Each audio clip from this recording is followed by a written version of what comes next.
రాబోయే కార్పొరేషన్ ఎన్నికలకు పార్టీ శ్రేణులు సిద్ధం కావాలని రామచంద్రరావు పిలుపునిచ్చారు. ప్రజలు ఎదుర్కొంటున్న సమస్యలపై పోరాటాలు చేయాలని, రాష్ట్ర ప్రభుత్వ విధానాలను ప్రజల్లోకి తీసుకెళ్లాలని సూచించారు. హైదరాబాద్ సెంట్రల్ జిల్లా బీజేపీ కార్యవర్గ సమావేశం నిర్వహించారు. ఈ సమావేశానికి బీజేపీ రాష్ట్ర అధ్యక్షుడు రామచంద్రరావు ముఖ్య అతిథిగా హాజరయ్యారు.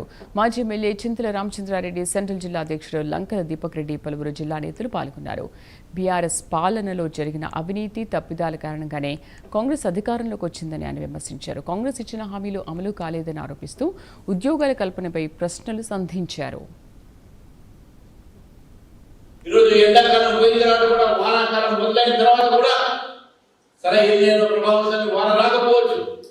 ఒకేపు రైతులకు సాగునీరు లేదంటే హైదరాబాద్ నగరం నాటి ప్రజలకు తాగునీరు కూడా లేదు.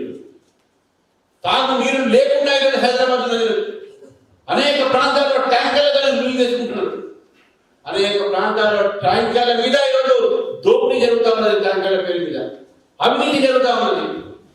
హైదరాబాద్ పురపాలక సంఘం, అదేవిధంగా తెలంగాణ అన్ని పురపాలక సంఘంలో కాంగ్రెస్ పార్టీ చేస్తుంది కేవలం అవినీతి మాత్రమే. ప్రజల సమస్యను పట్టించుకోకుండా ఈరోజు కాంగ్రెస్ పార్టీ కేవలం అధికారం కోసము కులాలని, మతాలని విడగొట్టే ప్రయత్నం చేస్తూ ఉన్నారు. ప్రాంతాలని విడగొట్టే ప్రయత్నం చేస్తున్నారు. గెలవలేదు కానీ చెప్తా ఉన్నారు సౌత్ డివిజన్ అని చెప్పేసి. ఇటువంటి యొక్క విభజన రాజకీయాలు కాంగ్రెస్ పార్టీ చేస్తూ ఉన్నారు. కాబట్టి మిత్రులారా,